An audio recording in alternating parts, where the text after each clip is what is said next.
Hmm. Looks like you're still signed in as me, actually.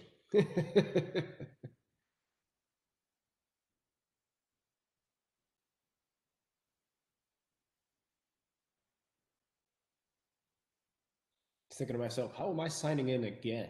Oh, because it's Tom.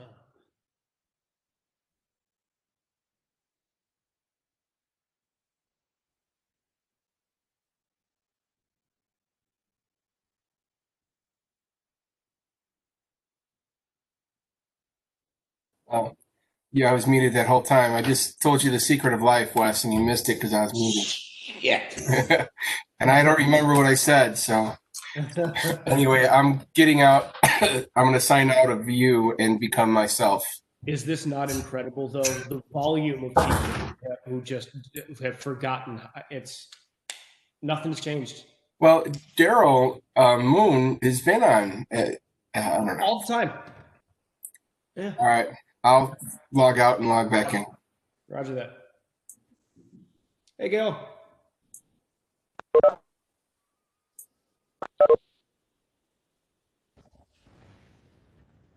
Hi. Hi, Wes. Nice to see you. Nice to see you too. Thank you.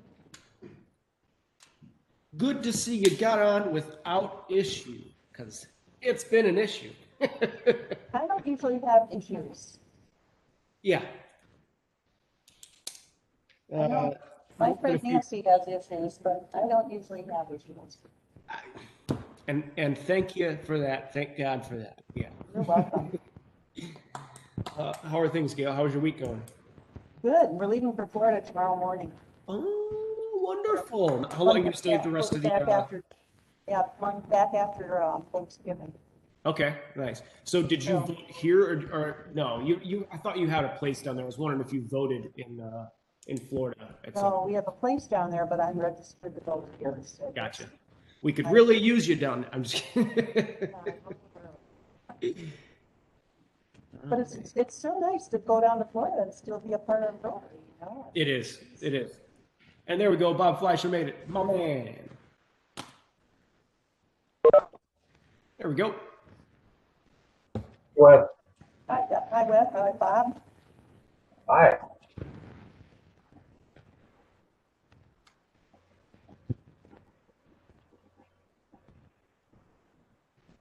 How you doing, my friend? How's your week? Are you talking to me? Oh yeah, I'm talking to you.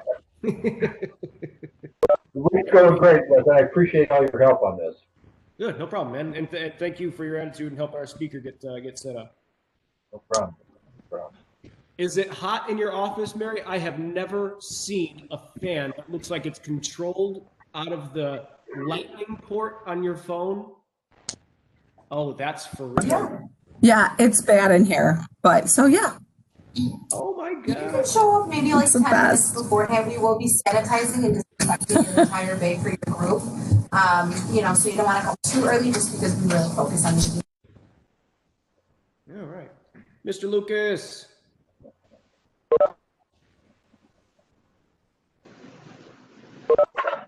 Hi. Hey, hey.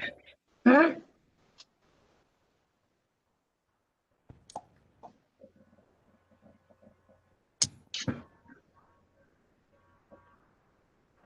How is everyone? All right, and you? Good. Hi, Lauren.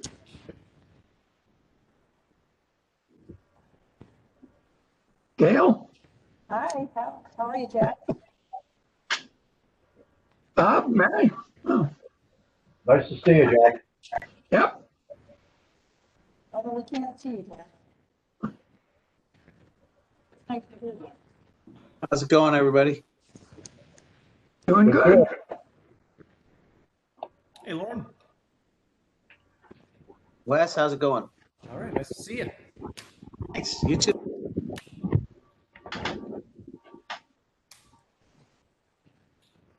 Did anyone watch the debate last night or the football game? What'd you guys watch? Debate. What's a review of it? Yeah. Debate. Yeah. Was much more calm That was, as someone said, better for America last night than the last one was. But we'd already voted, so it didn't matter. There you go. You and like 50 million other Americans, I hear. I mean, that's a lot. Wife watched it though. Yeah.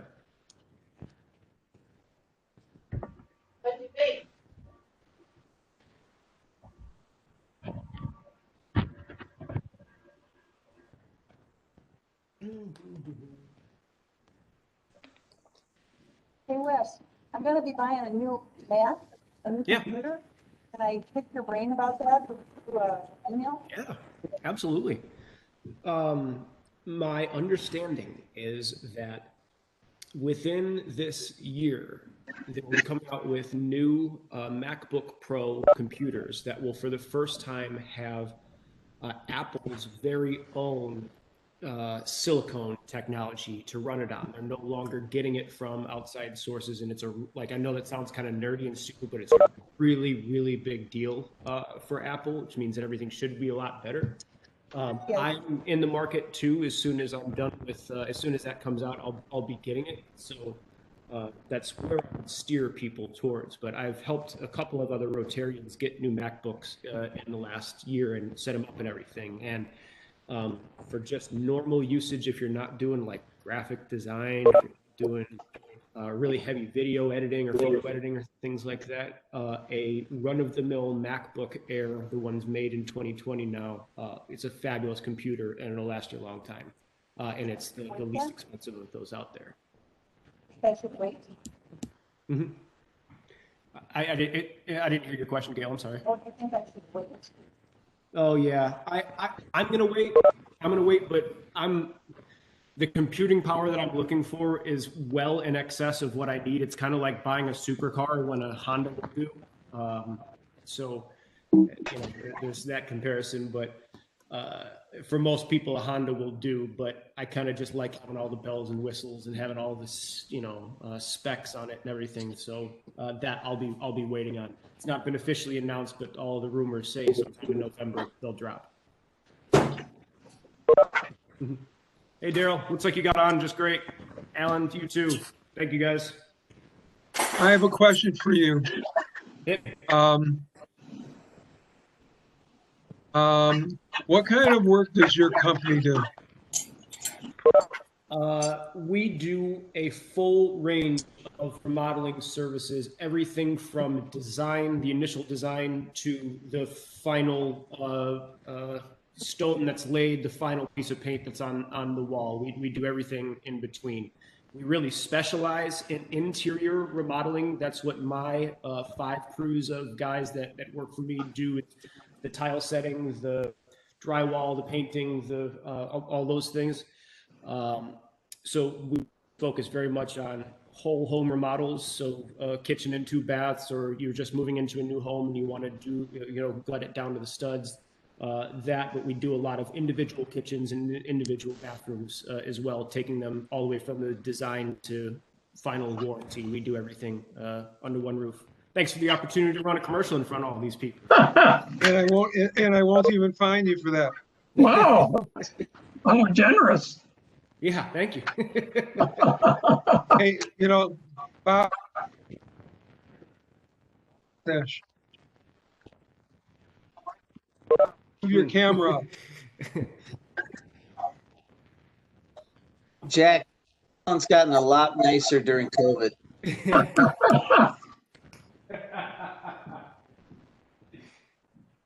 I get any nicer, Terry, they're going to have to make me a saint.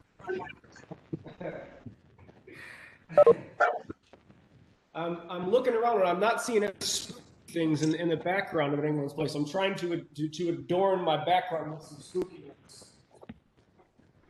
There we go.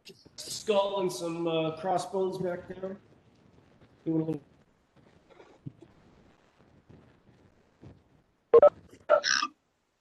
So we'll see how many people. We have a pretty decent crowd so far here. This is wonderful, and hi to everyone who's here. We're going to gavel in at 12:15, which is what we talked about doing, but I was wondering how many people would be. Oh, look, the boys are at the bar. Hey, Brian Berg. Oh, my goodness. I see Ed Haig, and is that Vince? How come I don't see them? Look for Brian Berg's video. Hey, Brian. Your act of defiance is so noted. Okay, there we go. It's been so long since I used the WebEx on the phone. You're doing great, buddy. Hello? Hi, you're on mute. Say hi. Hi. Hello. Okay. Where's Brian? Hey, Bob. Hey, Bob. Hey, Ed. Thank you for me.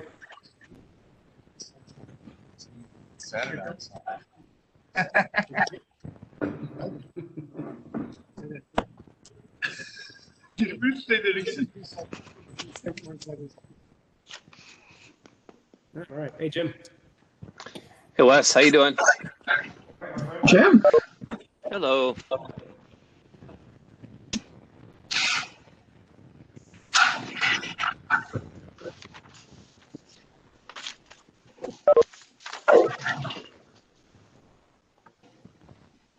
What a gloomy, gloomy day it is outside. Is it that bad out by you guys? Because it is just gross. Cold. Walked this morning. She peed in the It was very warm this morning, Yeah, but it went downhill from there. pretty much, right? My dog wouldn't go outside today. She just looked outside. She's like, nah, no, that's it, and came to eat in the kitchen.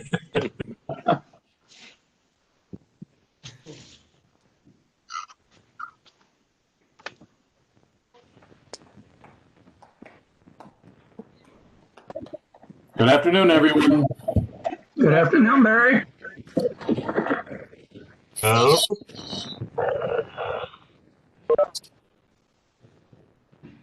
You guys are all doing a great job of keeping yourself on mute when you're not talking. I just want to say I notice it. I notice you're all doing a great job. So thank you.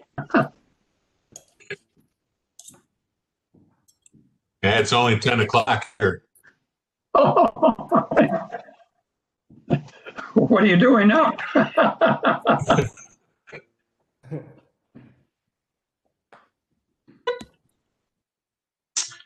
Why do I keep hearing Jack Lucas, but I don't see him? He has selected not to have his camera on because, you know. No, I didn't select that. It just didn't come on. Well, I can start the video then and see if that one. Sign language, Wes. Oh, is that better? There you go, Jack. Now we can see you. Yeah, okay. So Wes, I only see 14 people. Is that what you have? I'm having trouble counting them. Yeah, 14, sir. Yep. Not yet a quorum, but none is needed. Did you count 3 for Brian Burks? Yeah, he's got 2 others with him. Is there Eddie and who else? Keller. Keller. You're all sitting there that close together and not wearing masks. Right. Can't drink and have a mask. I didn't hear you, Daryl. What? You can't drink, have a cocktail and have a mask on at the same time. Yeah, but they can be they can be further apart. And Keller doesn't drink, so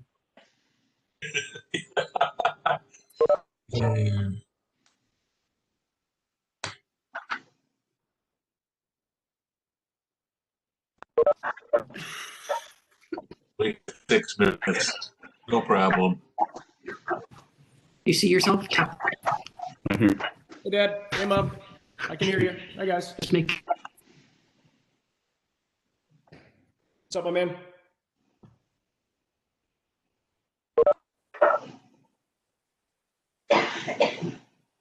Hi, Don. He said, hey. Look yourself, Don.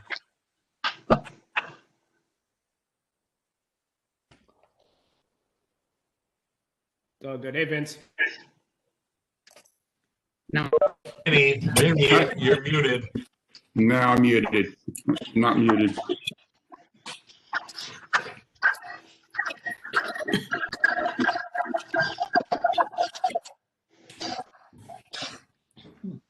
So all of a sudden, I have the ability to mute people, but not to unmute people. And hey, Nancy Redmond, I see you. Looks like you did get on. Although I don't hear you, and I don't see you, but I see that you're here. I am here. There you go. Me? Okay. I can't figure out the camera part, but I got here, so it's okay. If you move your mouse around, you'll see on the screen, the very bottom, there's a thing that says video or an option about video. You go to start video. It will be next to the mute button.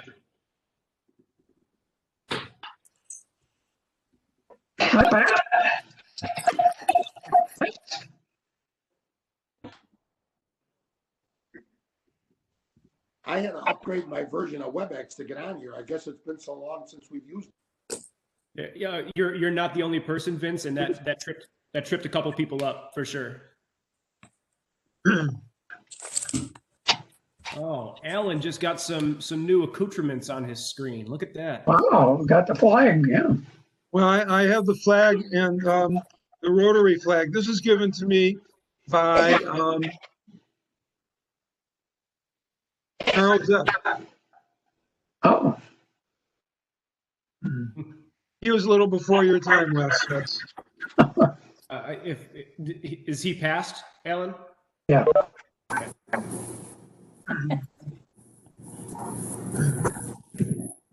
Can you see the flag okay, or should I raise it up a little more? He was a charter member, Carl Zeb. We can see it, Alan. You're good. Okay. Hi, Nancy. We can see you. Hi, I'm happy to be here. Hi, Nancy. Look at you troubleshooting. Nice job, Nancy. Thanks for your help. No problem. All right. 3 minutes, we'll gavel in, have a couple more people show up. See who's here. Hey, Gene, thanks for joining us. Hello. There's Jody. Hey, Jody.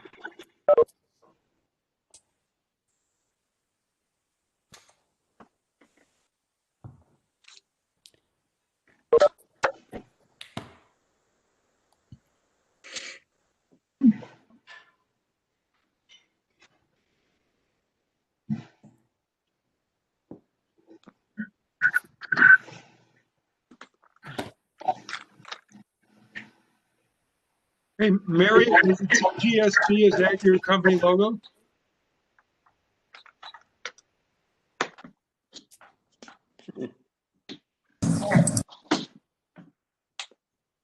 Hi, Mary. Is that your company logo? What is that? Oh, I couldn't get off mute for some reason. It just says Topgolf. And not to the Lion King, to the Tiger King. Tamara. That's great. I got bored during COVID, so that's what happened. Nice. It is a very nice background. I like it. Like she believes that I'm part of being from home office. High size 6.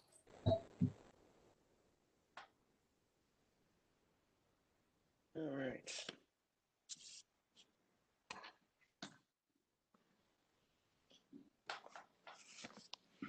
So I think we had a nice walking trip planned today, and I'm not sure that the rain is going to allow for that to happen. Maybe not cooperate with anyone who wanted to do a walk. Hopefully, either Eileen or Holly will be here to explain to us maybe some contingency plans for that.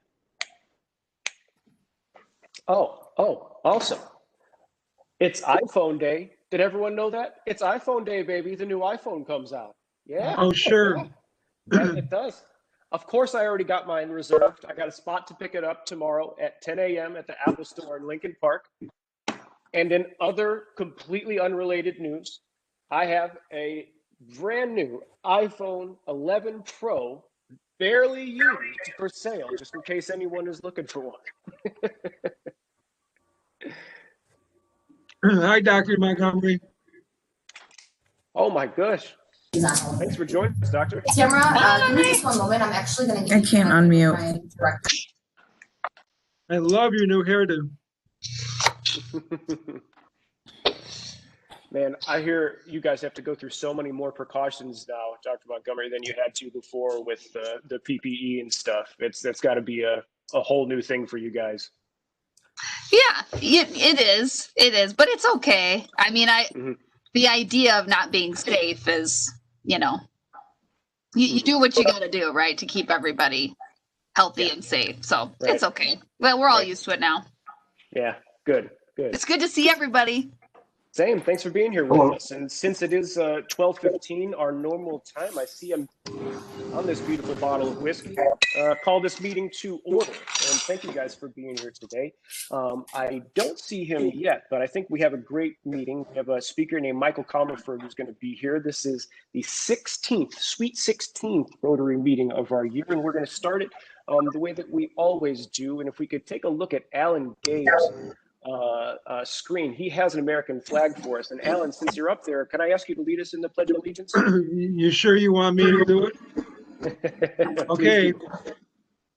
I pledge allegiance to the flag of the United States of America and to the republic for which it stands, one nation, under God, indivisible, with liberty and justice for all.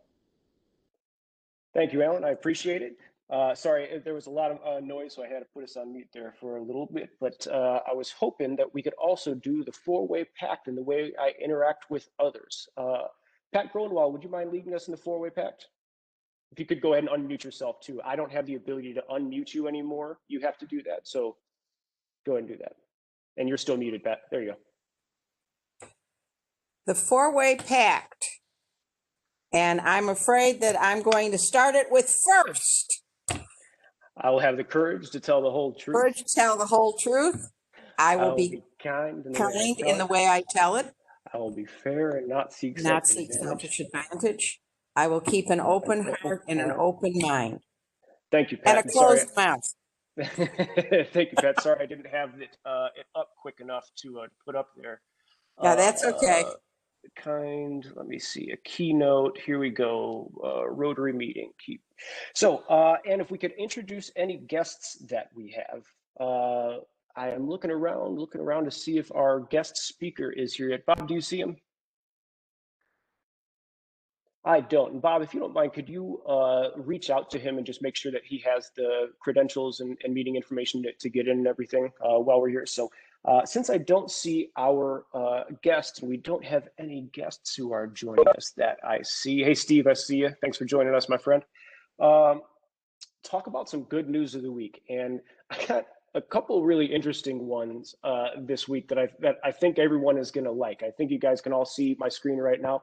One I thought was kind of cool. This one, a college student over this past summer at Pepperdine University used an app. This app was called Rubbish. He used this to go clean up an area of 20,000 square meters of coastline. He's a diver, and this app allows him and other people to communicate about what areas they're all going to go clean up. So this guy went out and cleaned up and kept clean an area of 20,000 square meters of San Diego coastline for over the summer. I thought that was pretty cool. Another one, and this is a reminder that it's never too late to chase your dreams.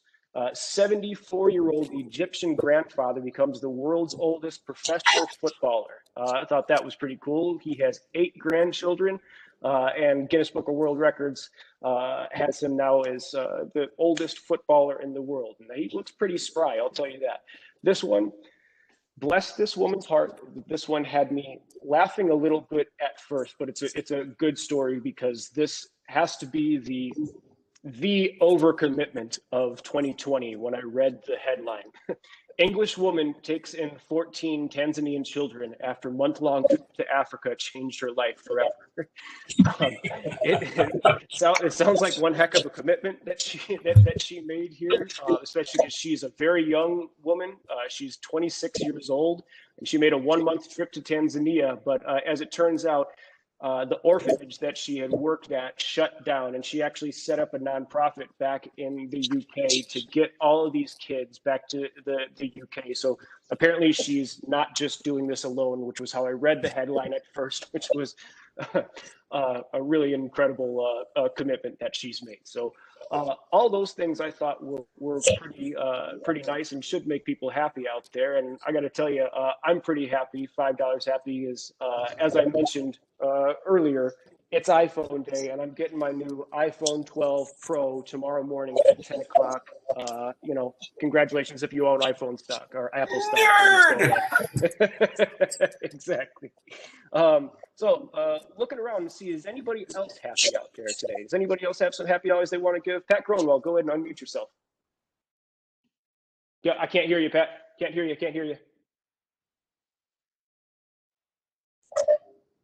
There you go. My weekly $5 bear happy. Woo, bear down, baby. They all the analysts have them losing this week to the Rams. I don't think it's going to happen. We're going to keep going. Bear down forever. That's what I'm talking about. Looking to see, is anybody else happy around there? I see a lot of smiling faces. Brian Berg, do you have any happy? Go ahead, Daryl Moon. Yes, I'm happy to be out of that terrible weather you're having. It is $5 worth. It's gross, but I'm still in shorts. I'll say that. You can't see them, but I have short pants on. Yeah, me too. Right. Coach says he loves rain, and that makes a lot of sense. There you go. Hey, Barry, go ahead, my friend. And I see you, Pat. Well, I'm happy because it's my wife's birthday tomorrow, so we're having a big celebration of the two of us. Nice. All right. Happy birthday, Marilyn. Please give her a hug for us all, Barry. That's great. We'll go Jack Lucas. Go ahead, my friend. And we'll go Jack. Hey, I'm happy because Big Ten football starts this weekend. Yeah. Go Blue. Did I hear you say go big blue? No, you're Go Blue. Yeah, that's what I'm talking about. Was it Jim Fabrini next? Sorry, Jim, I think I lost you. Go ahead. No, I'm still here. So we just got a great review on Google, and it's worth it for $5 for me. So I'm in for 5. Well, hold on. You got to read it. I mean, if you're going to pay $5, you got to read the dang thing. I think it's better not to read it. Was that a review, or did they call you up on some telephone number? No. No, it was a review, and it was for the guy gave a review that didn't even use my service. He just liked what I was doing and saw me work in action, and he gave a really nice review. So you know what, stuff like that, it's just pay it forward stuff. So I really appreciated it, and I thought it was really nice for someone not even knowing what was going on to put me in a review. He took me aside and said, "Hey Jim, I got to know your name and where you're from." He saw me working, so that's it. Yeah, I'm not going to say anymore. If you guys gonna read it, you're welcome to read it on Google. And Jim, that's why your face is in bronze and in the halls of Hoffman High, my friend. Those kind of things right there. Okay. Hey, Gail, what makes you happy?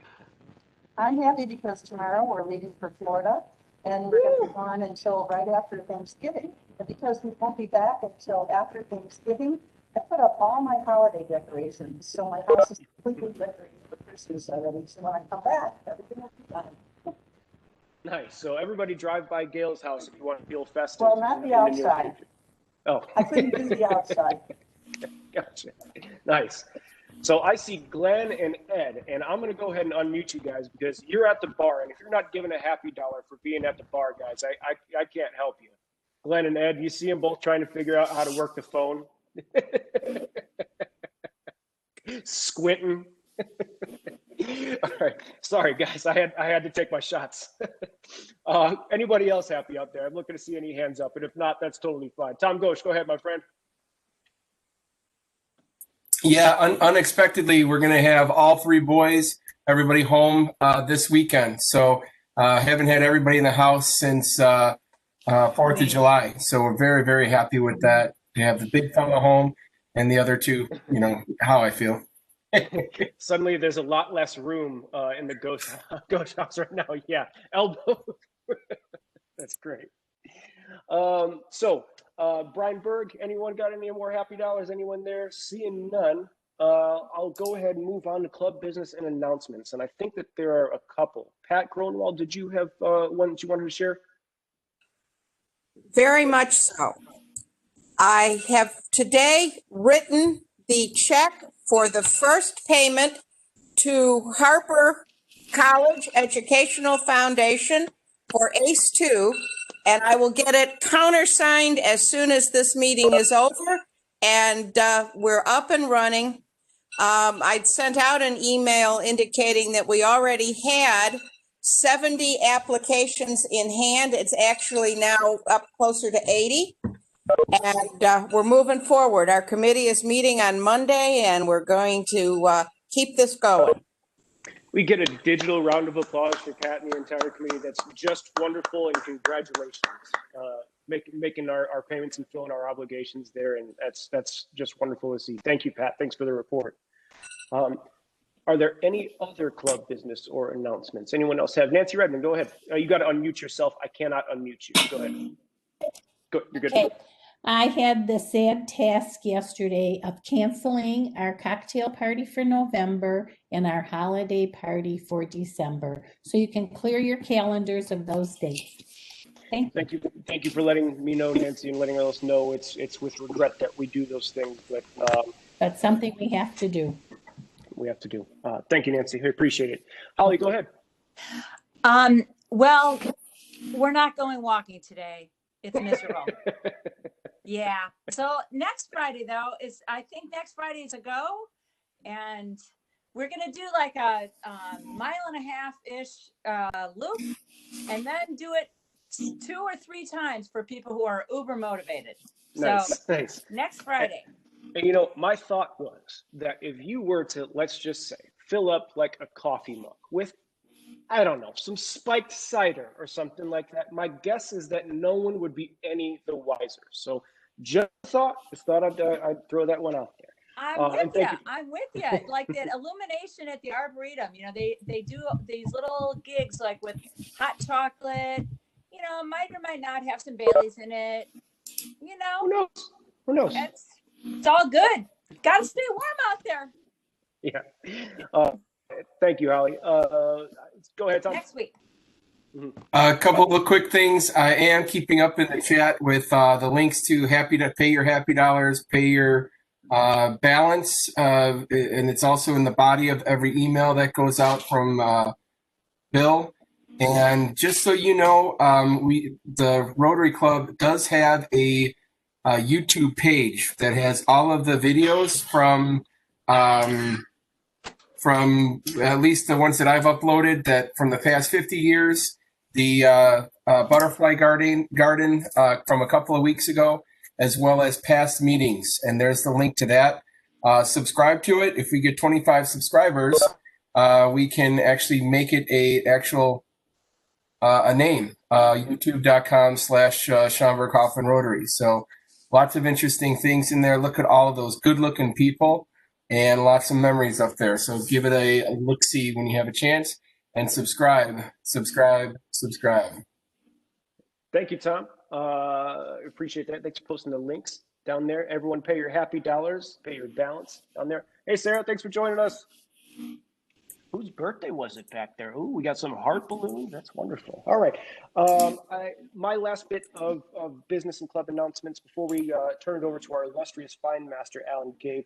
I wanted to say thank you because so many of you reached out to me after last week's meeting about what we're doing, to voice your opinion one way or the other on what we're doing. And I want to say thank you because everyone's opinion on this is valid to me, and I want everyone to make sure that they are heard. Hi, Anna. I think I got switched over to.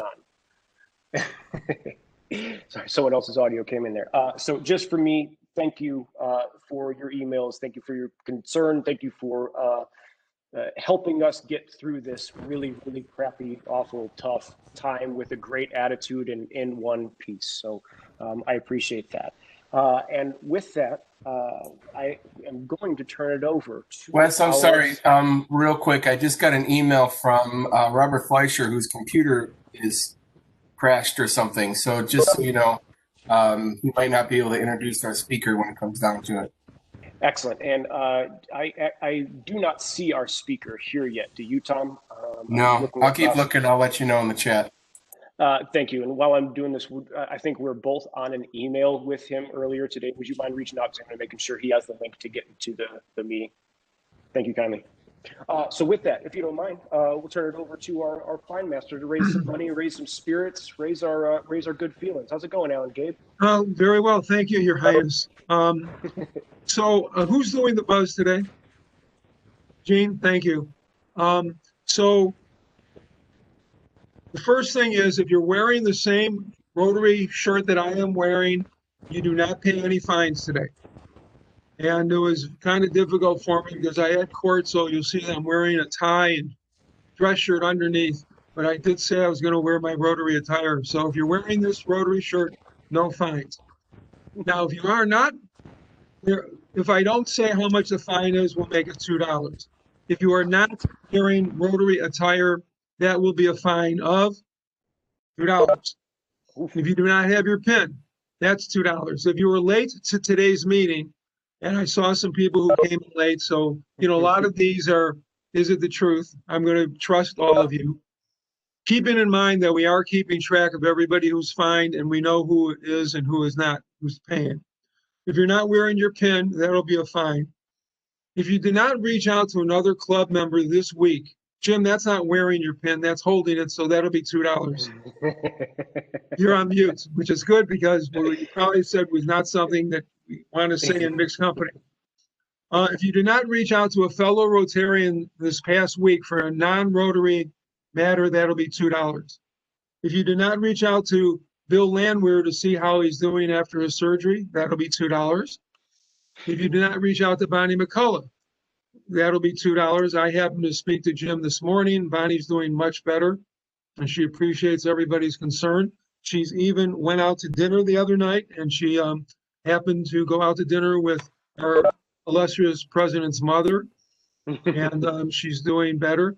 And she said she even wants to start cooking, and Jim is going to try to control her from only doing it for a short period of time. But if you know Bonnie, when she starts cooking, that'll be quite an event. So last week, we had the discussion regarding having the meeting today and how we would have it. And I was talking to a Rotarian who was not at the event. Now, excuse me, Wes, I can't see everybody on the screen. I only have 20 people. There is an arrow, Alan, where you can flip the page to see a couple more people, but 34. It hits its limit. I don't have an arrow. Because I know I saw, oh, there it is, I'm sorry. I know, oh, there's a whole bunch of people. I didn't know they were there. Well, hi, everybody. So I was talking to a fellow Rotarian the other day about our meeting and about how one person was the most exuberant, expressing a concern about us going remotely. And I said to this fellow Rotarian, guess who that person was who was the most verbose and the most outspoken? And without skipping a beat, my fellow Rotarian said, Vince Santasardo. So Vince, you're famous.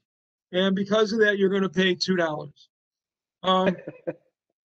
Ed Haig, Brian Berg, Bob Keller, and Glenn Jurgat, you guys are too close together. It's supposed to be social distancing, so that'll be $2 each. I was going to fine you $5 or $6 each, but I figured you all would bitch and moan, so it'd be $2 each for not having distance. Jody Benjamin, what happened to your Packers? I can't tell you how much I was rooting for them against Tom Brady. Not that he went to Michigan, Jack, just because he is who he is. So what happened, Jody? I have no explanation. I have no explanation. They will bounce back and win this week. I promise you. Okay, so why don't you just contribute $2 because of your Packers? Also, all you Bears fans, good luck. Another $1 for you for riding this luck train you're riding. Jim Fabrini helped come up with the question this week. And Jim, I got to tell you, first of all, you were the last person who responded, so that would be $2. But your response was really lame, considering that you came up with it. prior to COVID, I worked out 3 to 4 days a week. Since April 1st, 206 days, I have done at least 30 minutes of work every day except 11 days. I mean, Jim, you came up with the question. You had over a week to come up with an answer. You could have done better than that. So pay another $2 for that. I can make stuff up if you want. Yeah, I know you can. Steve Lamb, I know you're disappointed, but you were not the last person to respond this week. That honor goes to Jim, so you're not going to get a fine for that.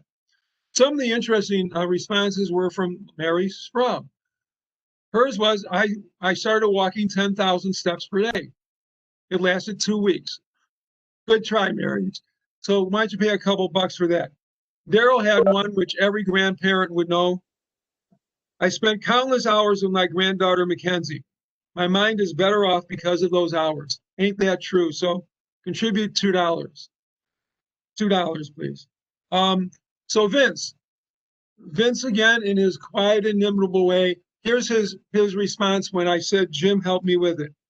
His response was, Fabrini is nuts.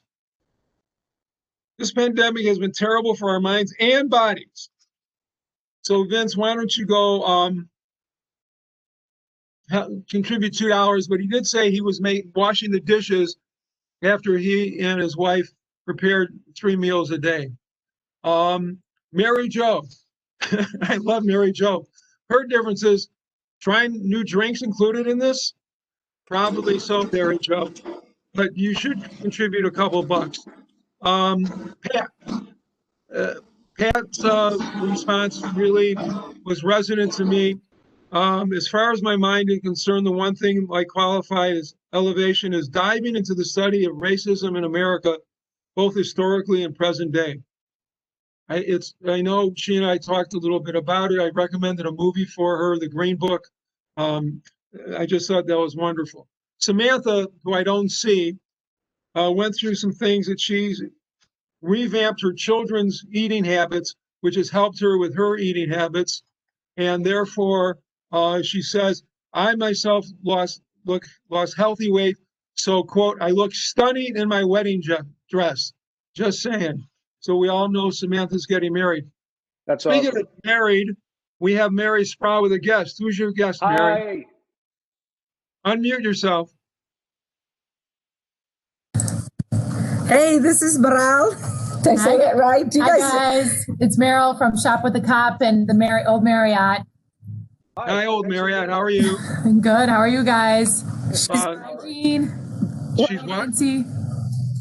So, New sales Mary- manager here, and when we get a moment to come in person, she will be my guest. So she's That's good. guest in mode today. She's here. Thank you.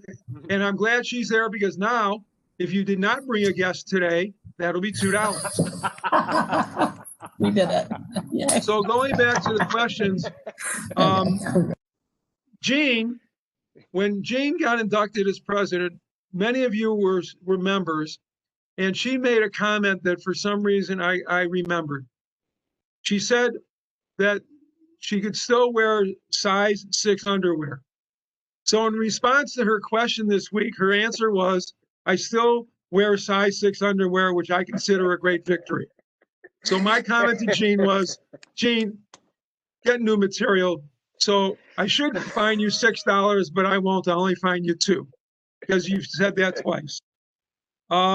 Mike Erickson says he's increased his workouts and lost weight. That's good for you. Bob Fleischer, who has computer program problems, which isn't the only problem, I'm sure. You know, Bob, sometimes you just suck up so much. As with our service above self, I decided to be more thoughtful of others. Boy, was I glad I was wearing boots when I read that. And my last comment on this statement was from George Panopoulos. I started working out again to elevate my body. I probably would have started working out even if there was no pandemic, but let's give the pandemic credit for that one. I stopped watching news to elevate my mind, which I thought was a great idea. Was I successful? For the body, I can now bench press 70 pounds, so that's good. For my mind, I can now peel and stick all of the colors on a Rubik's Cube to match all 6 sides. So that was the funniest one I got. But George, I appreciate it, but what the heck, pay $2.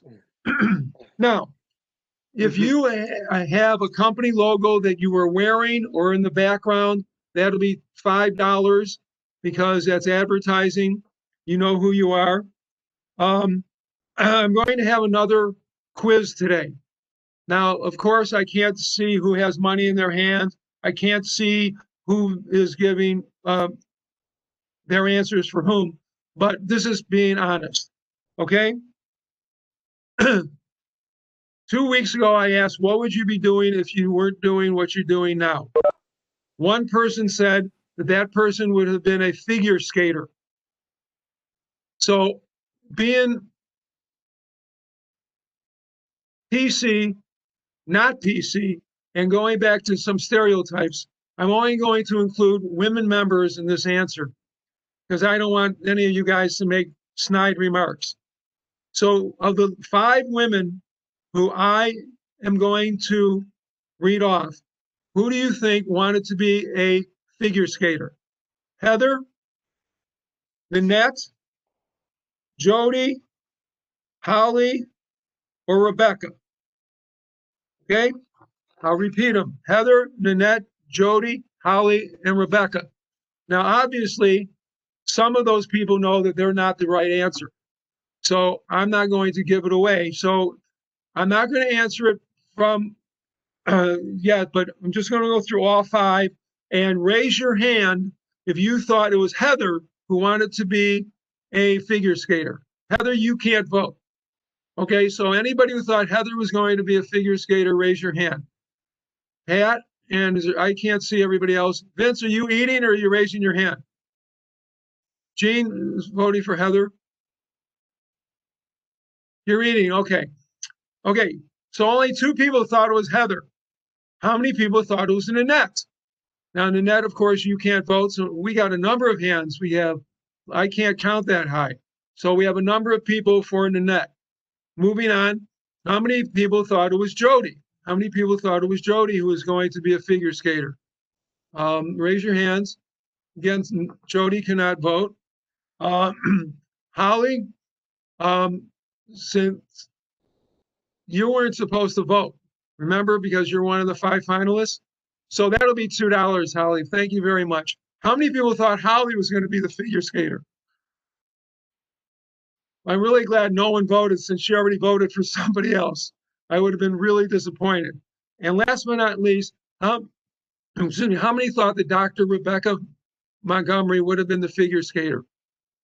It would be Dr. Rebecca Eaton Nay Montgomery. Okay, so ladies and gentlemen, drum roll please. The person who wanted to be a figure skater had also wanted to be an FBI agent, our one and only Jodine Benjamin, who was valedictorian of her high school class, as everybody knows. Right, right, Jody? So if you did not pick Jody, please pay $2. So Mary, I know you have a guest today, and that was very nice, but you also were on the phone, which is not very nice. And the club rule is if you're on the phone during the meeting, that's $5. And when, I don't know how many people saw this, but when Wes asked us to give him a round of applause, Tom Ghosh did a round of applause. So Tom, everybody who did not do the Tom Ghosh round of applause, that'll be $2. Okay? So, let me see what are my notes. Oh, if you are not a Big Ten alumnus for this weekend, starting the Big Ten football season, I feel bad for you. Jack feels bad for you. And the rest of us who are Big Ten alums feel bad for you. So you will all pay $2. And if anybody has balloons in their room, did not pay happy dollars. What was that, Jack? He said nothing. It was he said nothing. It was feedback from Daryl Boone's microphone. Daryl, I'm watching you. Okay. Yeah, So, I was wondering, Alan, if we had to pay for somebody to go there, would that count? Yeah, sure. I'll give you that. All right, thank you. Okay, so if you have, okay, and then if you have balloons in your room and you did not pay happy hour, Sarah, why do you have balloons? Actually, they're for my kids because we had a momentary doctor freak out yesterday where we thought they might have COVID, but turns out it's just a double ear infection. So, I mean, it stinks, but it's a relief at the same time. So my coworkers got the girls' balloons.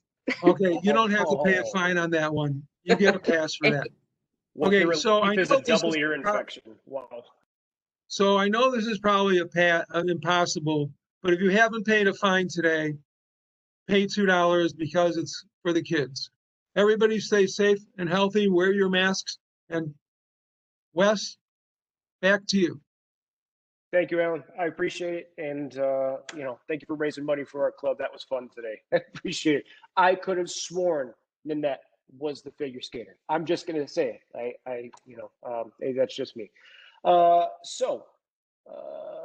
Today, I am hoping that we can turn it over, and I do see our speaker here. Michael, are you ready to speak whenever I turn it over to you? Absolutely. Excellent. Everyone, please put your hands together and welcome our speaker for today, Mr. Michael Comerford. Thank you, Michael.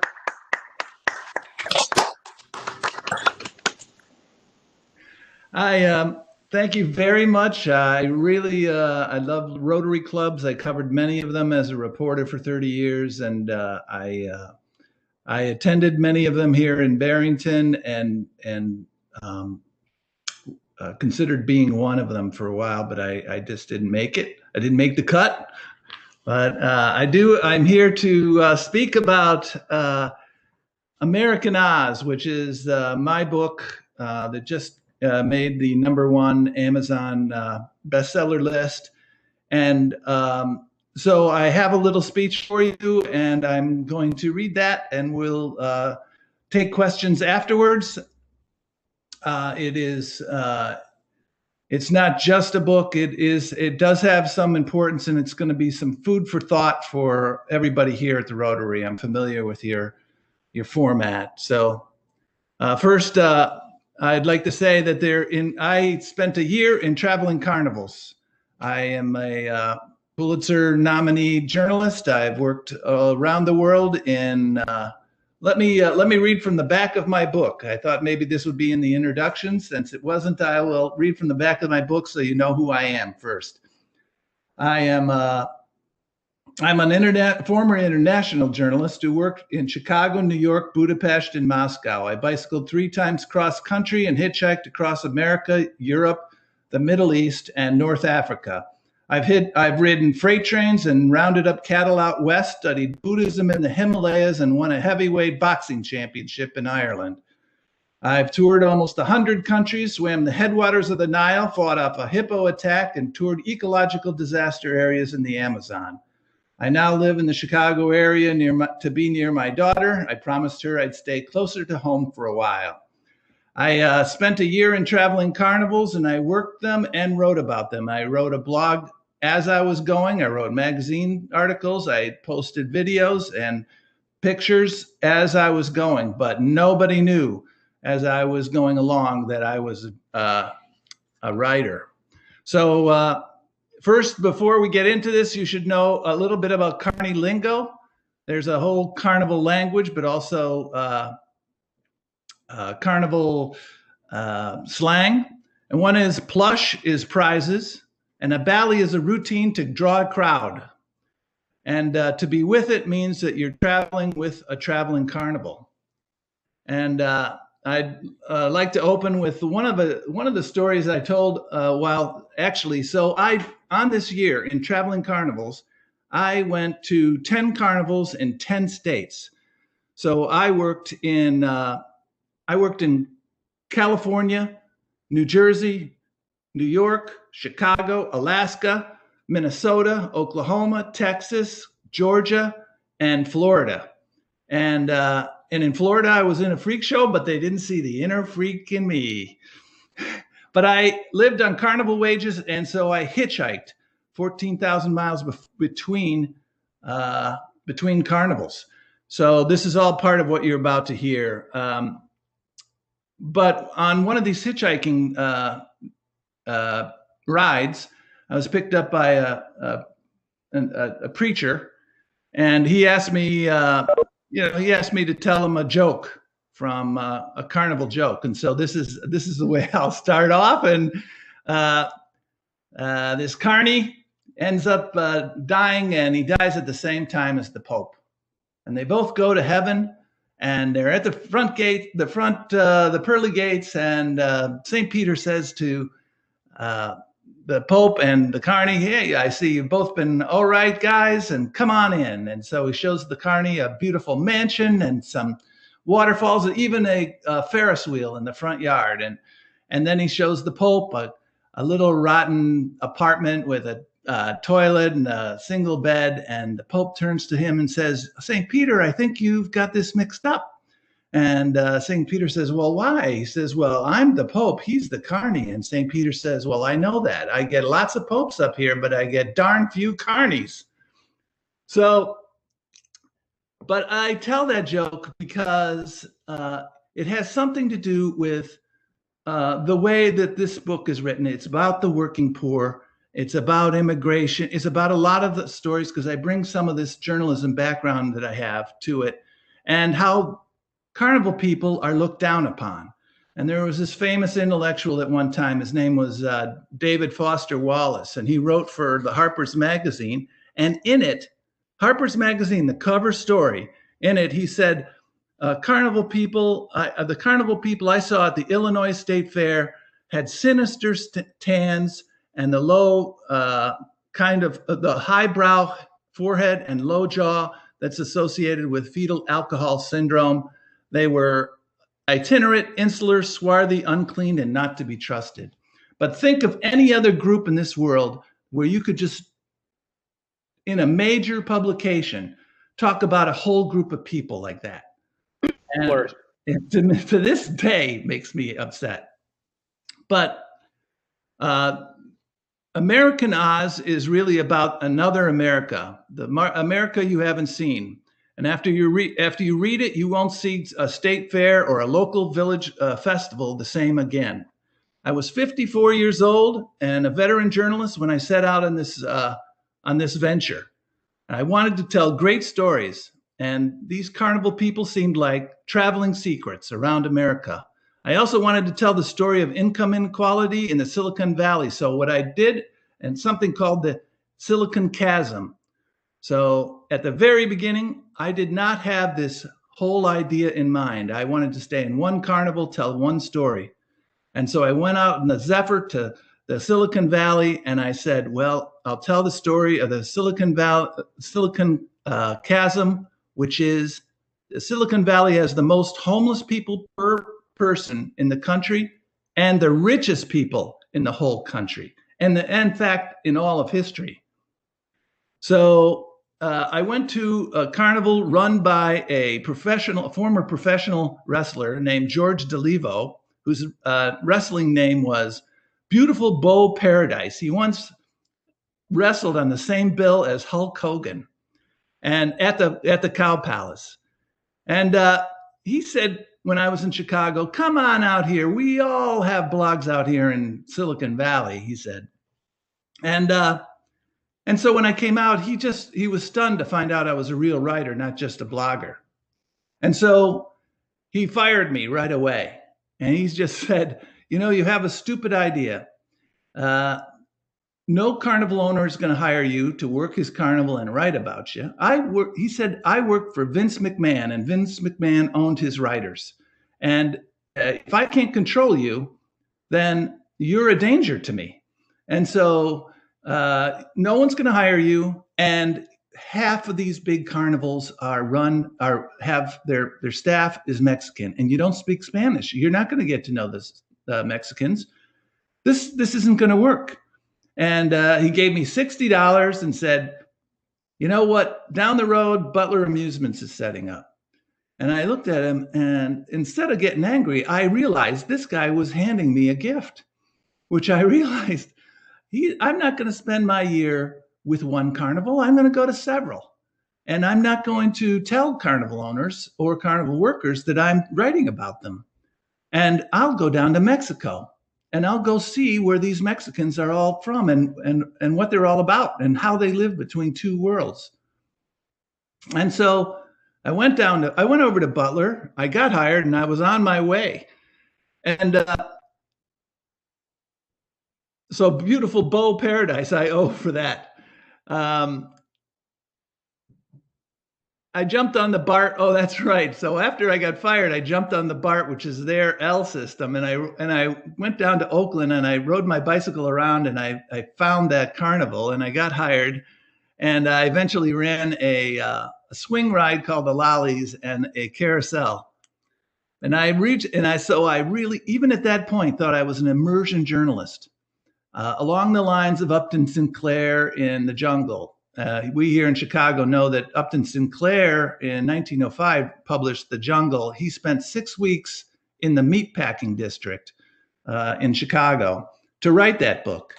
And you really kind of, and he said at that time, something like I said in my book, which is you had to live the life to write their life. And so, but I still thought of myself as objective observer until during a San Mateo carnival, I told them I will leave at the end of this carnival in San Mateo. And that Sunday, the carnival boss got up in front of the entire carnival crew and said, "You know what? Crocodile is leaving us. And that's because of this hat." Because that was Crocodile Dundee. And they said, "Crocodile is leaving us." And the Mexicans threw up their hats and the Americans started whooping. And I realized I was popular beyond my understanding. And I wasn't really an observer. I was part of this. And from that moment on, I realized whatever they were feeling, I might be feeling. And if I wanted to write about things that I felt like I felt discriminated against, or I felt that wages were way too low and I was in the middle of the country, what was going to happen? Well, then I'd write about that too. And at one point, let me skip forward. At one point, someone died on the trip, a good friend of mine, and he was 29 years old, and he died out in Texas. And no one knew any of his family, didn't really know where he was from. And practically everybody I talked to was shocked. And I go, well, this is interesting. Why are they so, I mean, it's not just that it's a 29-year-old man, but it's because we were living on such small wages and we didn't know where to send his body. We didn't know he was, he died alone. And I realized, and everyone realized, how far are we, any of us, from a pauper's grave somewhere in Texas, that far away from home, or anyone who would grieve us, and how infirm our lives were because of money, the lack of terra firma. So I did go to 10 carnivals in 10 states. And as I say in the book, I was slinging iron and pushing plush across the USA. I traveled more than 21,000 miles across the United States and 14,000 miles hitchhiking. That made me the #1 hitchhiker in the United States. And who picks up hitchhikers? I can tell you that African-American, blacks, whites, Asians, rich people, poor people. I had a lepidopterist, which is a butterfly expert, and every kind of person, scientists, bloggers, authors, criminals, all sorts. I wrote hundreds of thousands of words. I wrote in truck stops and in carnival bunkhouses, Denny's and McDonald's to use their Wi-Fi. I wrote blogs and magazine pieces and videos. I witnessed extraordinary acts of kindnesses. People were seeking love and meaning, and they went to, so I went to religious ceremonies. There's an evangelical-owned carnival up in Alaska. And then I went down to an evangelical revival down in Veracruz, Mexico. I talked to freaks, a carnival pimp, a tramp gold miner, and the last king of the sideshows, Ward Hall. My carnival was robbed by masked men. Lots of things happened. So when I went down to Mexico, I wanted to see their side of the whole story. And I had done a lot of, I had showered in the Mexican reefers, which is their bunkhouses. I did all my best to get their side of the story while I was in America, but then I just went down to Mexico to see their homes too. But I had a big problem.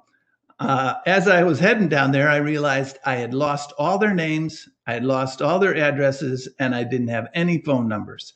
And on top of all of that, I knew that the foothills around Veracruz leading up to the Sierra Madre Oriental are lawless.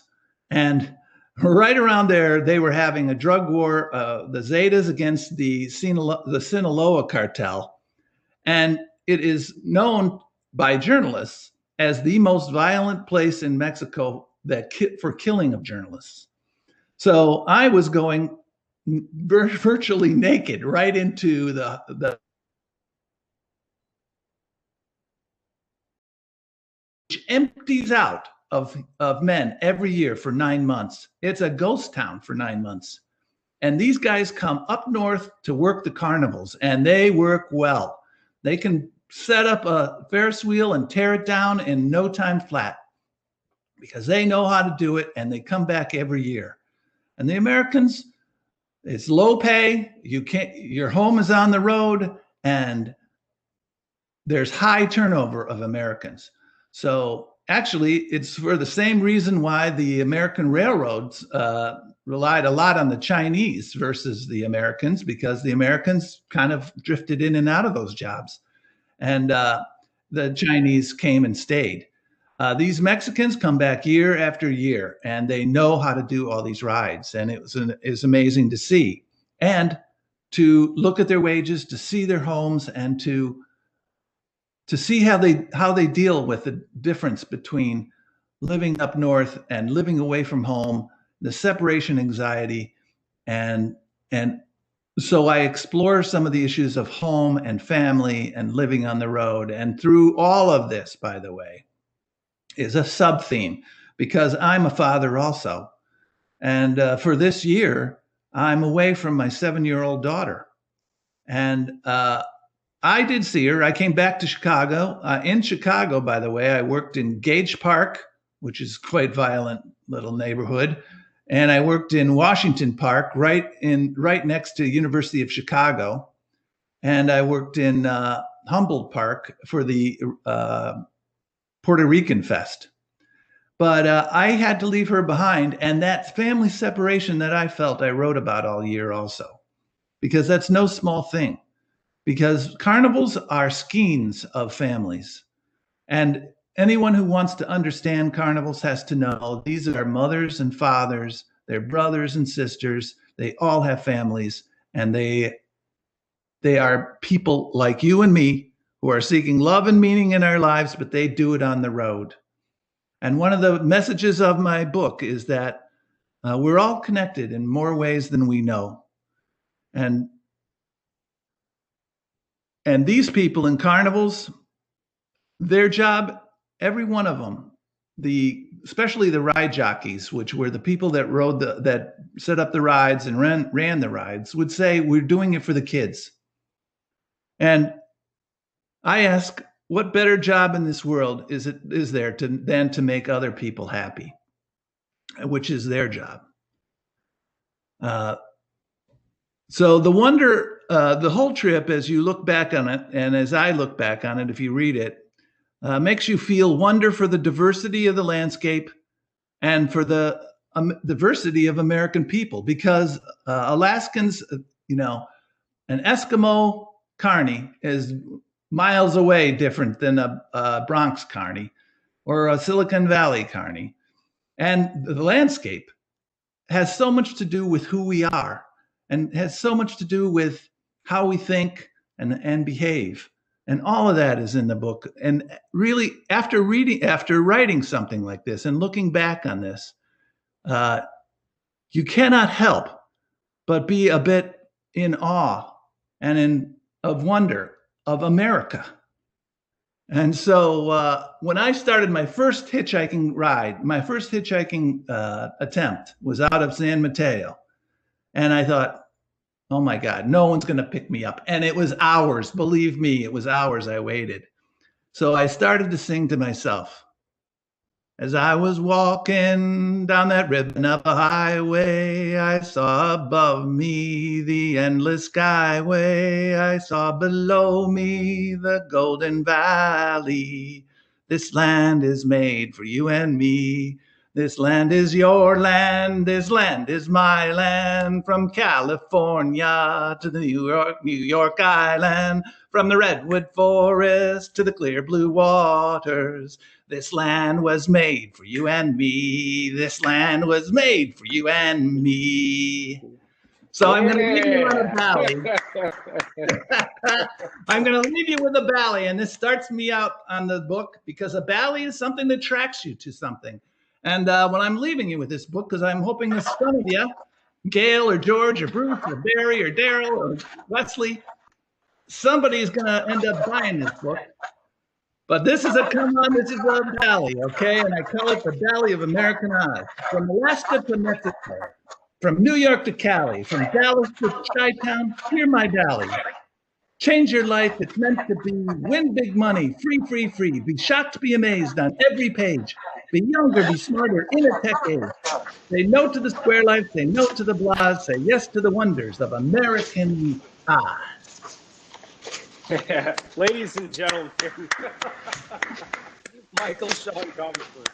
That was absolutely wonderful. And Mr. Comerford, thank you so much for joining us today. And please forgive my absolutely poor introduction of you. I sincerely apologize for that. And just so everyone knows, you can get Mr. Comerford's book here on Amazon in hardcover, paperback, or on Kindle, as you can see on your screens right here. That was a whole heck of a lot of fun, Mr. Comerford. Thank you very much. Well, one more thing. I mean, I think you can email me at comerfordmichael@gmail.com, and I will send you an autograph book. And you can pay me through PayPal, Venmo, Squarespace, any which way you want to pay. Then I'll send you an autographed copy with an inscription if you want. So, and now's questions. I see one coming up. What's up? Go ahead, Jim. You're still muted, my friend. Go ahead, Jim. Sorry, you're muted.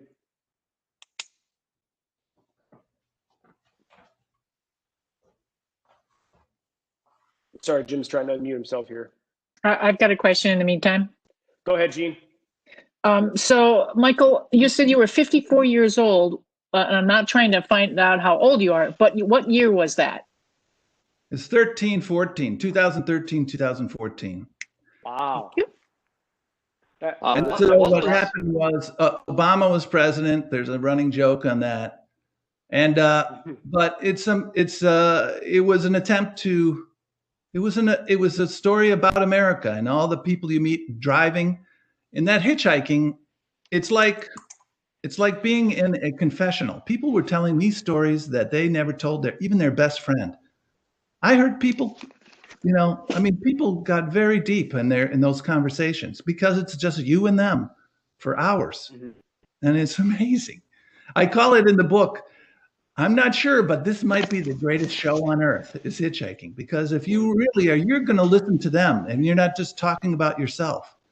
I mean, I did that. I mean, through Alaska, I had to entertain a trucker through the night from, I think it was from, on my way to Whitehorse in the Yukon, and all night long.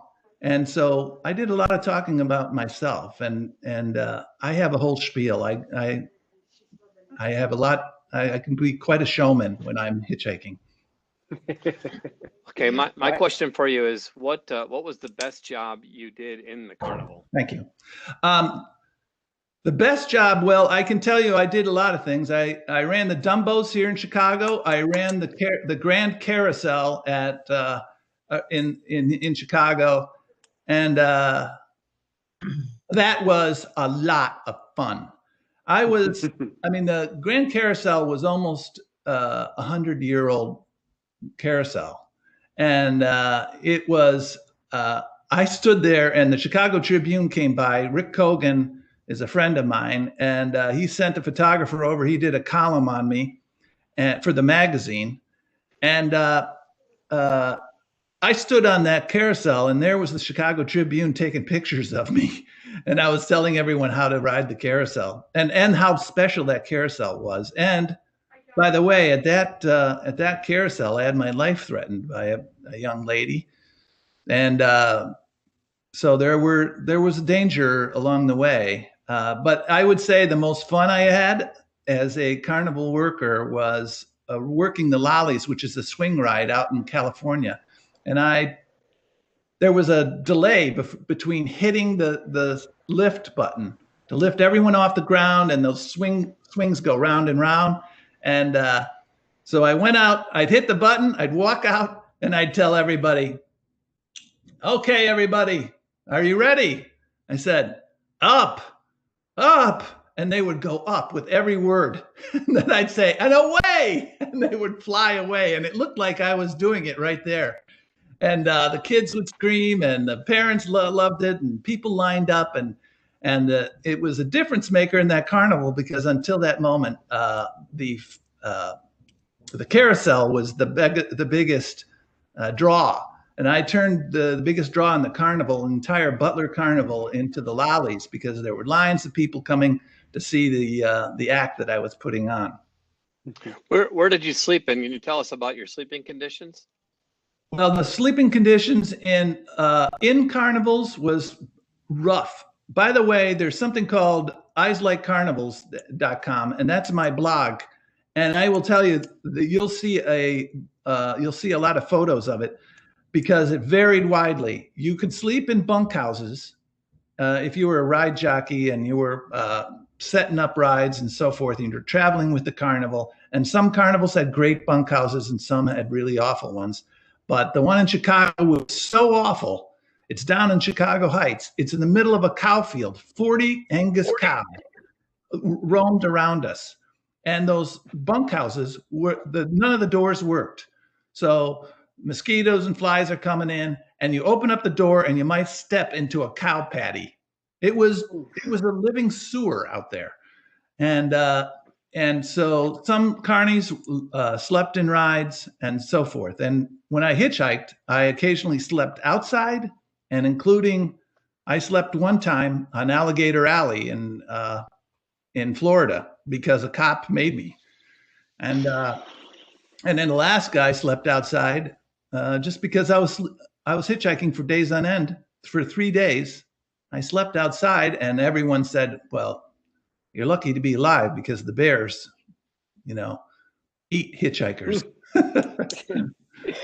Mr. Comfort, I wrote down the word immersive journalism when you were talking, and I think you really just explained that pretty clearly. And I hope you'll take my comparison to Americana and Hunter S. Thompson and what you've done in a really positive way. I think that's the exact kind of thing that you've done, and especially with the Sinaloa cartel up in Mexico. It sounds like you could write volumes on your experiences up there. That's pretty incredible to me. Thank you. It has been compared to that. It's been compared to George Orwell's Down and Out in Paris and London, to Paul Theroux's The Great Railway Bazaar, to Studs Terkel, because there's a lot of interviewing of the common people, because there's the extraordinary dreams of ordinary people is the great line that he had. And so thank you about that. But it became more personal, and there's a story arc to it. The Milwaukee Journal's columnist, Mike Nichols, wrote that it was more like lyrical journalism, because well, that's the way I wrote it. I wrote it so it'd be a bit lyrical, but it's gritty too. I mean, how could it not be with the cow pasture in Chicago Heights? And I got in a lot of trouble on the way. There were a lot of people that wanted to fight me. And apparently, apparently I got a big mouth. I'm looking around and see. Go ahead, Pat Gronwald. You have time for just a couple more questions, Mr. Comerford? I was a business writer. So a lot of this, I mean, this book, I wanted to write right out of the box. And there was a lot of versions of it, but it kept getting turned down by New York. They'd never heard of a book like this. And now the critics are amazing. The Chicago Tribune called it majestic. WGN called it brilliant. WGN TV called it fascinating. And WBEZ, public radio here in Chicago, called it, we raved about it. So it's just getting amazing reviews. But, you know, it's an unusual thing, but there are so many insights in there about immigration in America, about the working poor, about caste. And it's nominated for a Pulitzer Prize this year. The one that's going to win is Mary Wilkerson. She wrote a book about race and caste. It's called Caste. But this falls into that line because I believe that carnies are discriminated against. They're the lower class, and people joke about them being inbred and drunk and low class and untrustworthy.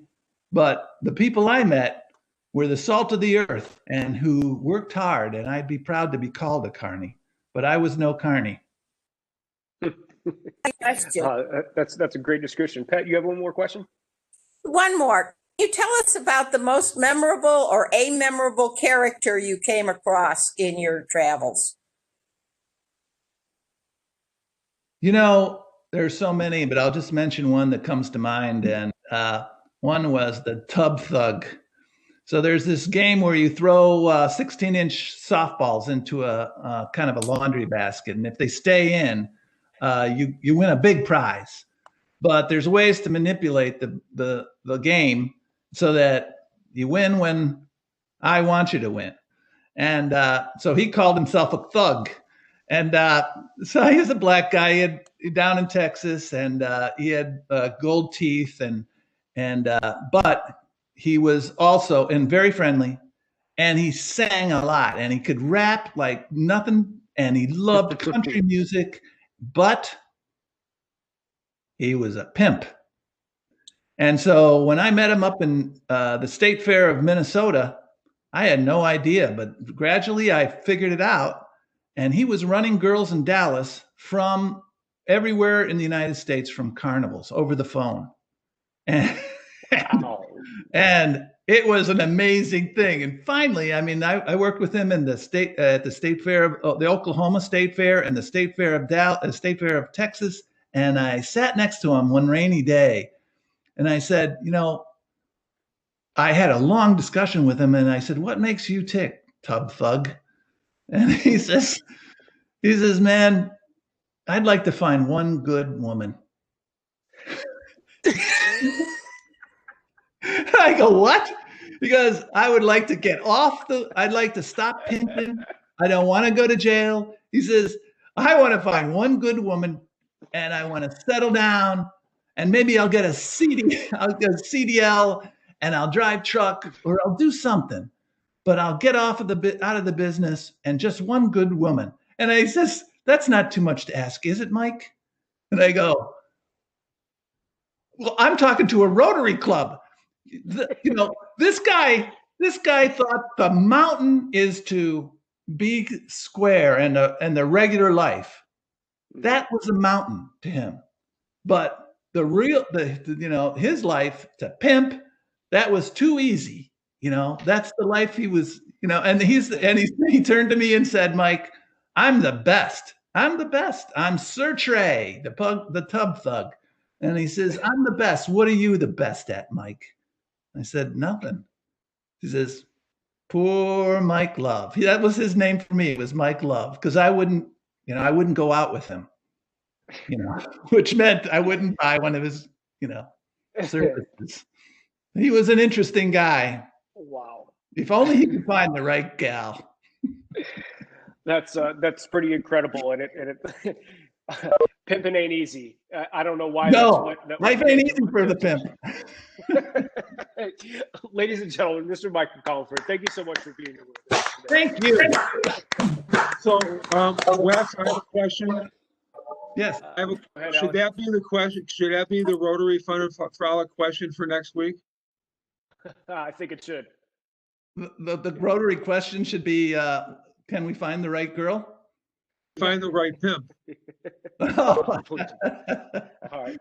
Well, I think I might get you a $5 fine. There you go. Exactly. And Mr. Let's see, who do we got here? Who can lead us? Gene Schlinkman, would you mind please leading us in the 4-way test of the things we think, say, and do? My pleasure.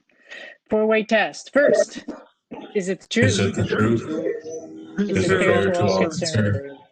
Will it build goodwill and better friendships? Beneficial. Will it be beneficial to all concerned?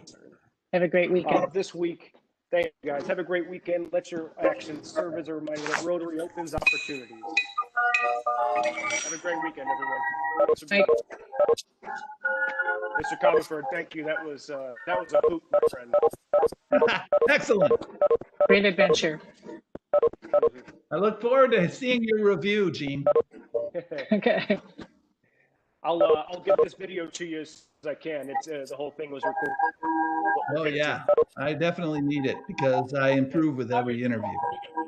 I do the exact same thing. I'm the same way. I gotta watch. Hey Vince, where are ya?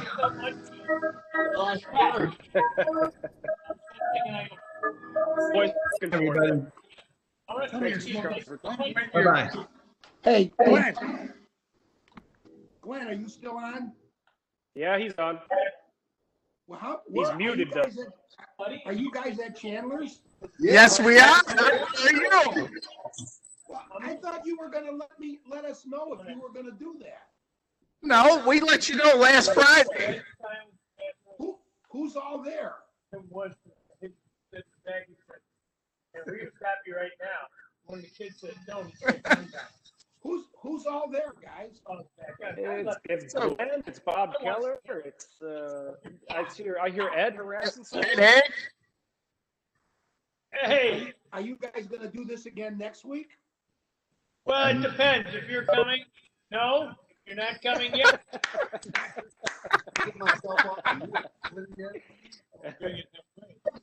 You asked for that one, Vinny. Yeah, you asked for that one. I'm gonna leave it. I'll let you guys talk and leave it. Whoever said something cut out, so I didn't hear the answer. So we're gonna probably have a remote. We're sending him the bill for next week. Or foundation. Well, all right. Well, if you guys are gonna meet at Chandler's and do this on a Friday, please let me know because I'll come. I know we talked about it last week, but I didn't really think we were gonna do it.